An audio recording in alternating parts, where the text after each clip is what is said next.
Assalamualaikum warahmatullahi wabarakatuh. Waalaikumsalam warahmatullahi wabarakatuh. Perkenalkan, nama saya Asti Safina dan teman saya Sofiana Fitri. Kami dari kelompok 11 ingin mempresentasikan materi tentang aliran politeisme dan penyimpangannya. Next. Yang pertama ada pengertian aliran politeisme. Politeisme pada hakikatnya adalah istilah yang berasal dari bahasa Yunani, polus yang memiliki arti banyak, dan theos yang artinya Tuhan atau dewa. Sehingga istilah ini mengacu pada kepercayaan atau bentuk penyembahan kepada banyak dewa. Secara etimologis, kata politeisme dapat dipecah menjadi 3 kata asal Yunani. Frase pertama adalah awalan poli, itu merujuk pada banyak. Lalu ada kata benda, theos, yang identik dengan dewa. Dan akhiran menyoroti sufiks isme yang menunjukkan doktrin. Politeisme adalah penyembahan kepada banyak dewa yang biasanya berkumpul menjadi jajaran dewa dan dewi. Bersama dengan agama dan ritual mereka sendiri, politeisme merupakan jenis teisme. Dalam teisme, ini kontras dengan tauhid atau kepercayaan pada Tuhan yang tunggal dalam banyak kasus transenden. Dalam kebanyakan agama yang menerima politeisme, berbagai dewa dan dewi merupakan representasi kekuatan alam atau prinsip leluhur, dan dapat dipandang sebagai otonom atau sebagai aspek atau emanasi dari dewa pencipta atau prinsip absolut transendental teologi monistik yang terwujud dalam imanen di alam. Next. Yang kedua ada sistem kepercayaan aliran politeisme. Dalam arti sejarah, studi agama sebagai disiplin akademis, politeisme pada awalnya dipahami sebagai tahap tengah dalam perkembangan pemikiran keagamaan secara evolusioner. Sarjana agama awal memandang pemikiran religius sebagai sebuah kontinum yang dimulai dengan yang pertama, animisme atau keyakinan bahwa segala sesuatu, baik yang hidup maupun yang mati, memiliki jiwa atau sihir primitif, keyakinan bahwa alam dapat dikendalikan melalui cara-cara mistik, paranormal atau supernatural, dan berpuncak pada tauhid atau kepercayaan hanya pada satu ketuhanan. Mereka berteori bahwa pada tahap sementara muncul sistem kepercayaan yang disebut polidemonisme yang menegaskan bahwa dunia penuh dengan roh yang dapat disalurkan melalui praktik perdukunan. Next.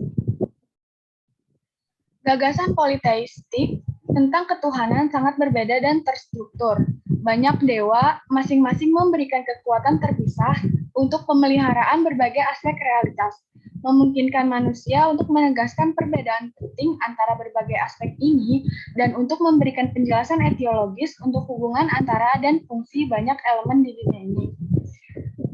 Jadi dewa-dewa sistem politeis dan mitos-mitos yang menggambarkannya menjadi landasan epistemologis untuk memahami alam semesta.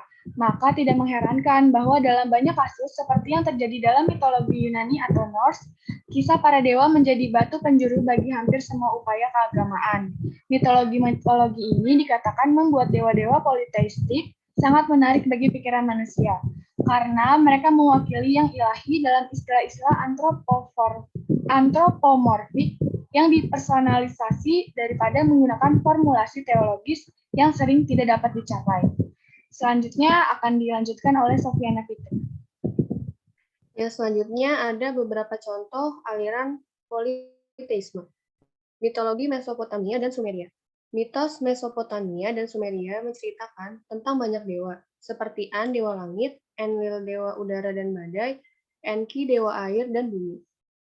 Ninhursag, dewa bumi, dan Inanna, dewa cinta dan perang.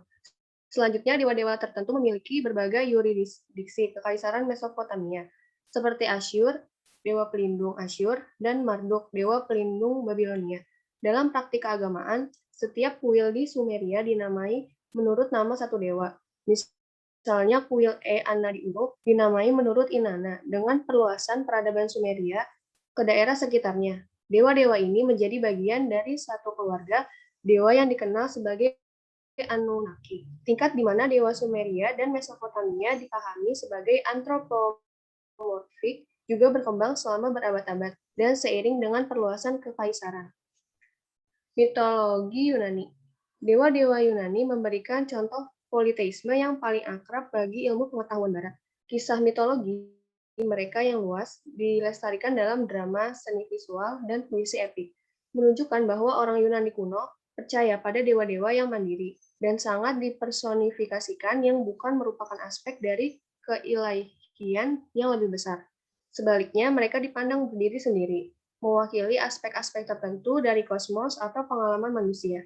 Dewa-dewa pertama sebagian besar terikat pada proses alam atau primordial, seperti Uranus, dewa air langit, Gaia, dewa ibu bumi, dan Kronos. Dewa-dewa kemudian seperti Olympian diidentifikasi dengan aspek pengalaman yang lebih spesifik. Sementara itu, Athena digembar-gemburkan sebagai dewi kebijaksanaan, kesenian, pendidikan, dan kecantikan batin, serta perang dan Zeus mewakili dewa cuaca. Kemudian ada mitologi Mesir. Kepercayaan mitologi Mesir awal dapat dibagi menjadi 5 kelompok berbeda, yang terkait erat dengan lokalitas. Di dalam masing-masing daerah ini terdapat banyak dewa. Di atasnya satu dewa utama dielulukan sebagai yang tertinggi. Sepanjang sejarah Mesir yang kompleks, kepercayaan dominan orang Mesir kuno berubah drastis ketika para pemimpin dari kelompok yang berbeda mengambil alih kekuasaan atas daerah lain. Misalnya ketika kerajaan baru dibentuk oleh penggabungan Ogdoad dan Amun-Mut-Pons, dewa utama Ra dan Amun menjadi Amun-Ra. Penggabungan dua dewa menjadi satu dewa ini khas di Mesir, dan seiring waktu, panteon Mesir mengalami banyak rekombinasi sinkretik. Namun, bahkan ketika mengambil bagian dalam hubungan ini, dewa asli tidak sepenuhnya terserap ke dalam gabungan dewa. Kesimpulan dari materi kami yakni dari penjelasan yang dikemukakan, dapatlah dikatakan bahwa istilah politeisme kerap kali diterapkan pada berbagai tradisi agama, dengan berbagai posisi teologis yang berbeda. Penyelidikan lebih dalam tentang sifat kepercayaan diperlukan jika kita ingin menghindari kesalahpahaman. Secara khusus, beberapa keyakinan yang mengakui keberadaan banyak dewa cenderung ke arah monoteisme ketika mempertimbangkan sifat realitas tertinggi. Hal ini tentu saja termasuk henoteisme atau pengakuan satu dewa tertinggi di antara dewa. Monaltri, penyembahan satu dewa tertentu sambil mengakui keberadaan yang lain, dan bahkan monoteisme mistik emanasional atau interpretasi banyak dewa sebagai nama yang berbeda untuk satu Tuhan. Sekian dari presentasi kami kelompok 11. Kurang lebihnya mohon maaf. Wassalamualaikum warahmatullahi wabarakatuh. Waalaikumsalam warahmatullahi wabarakatuh.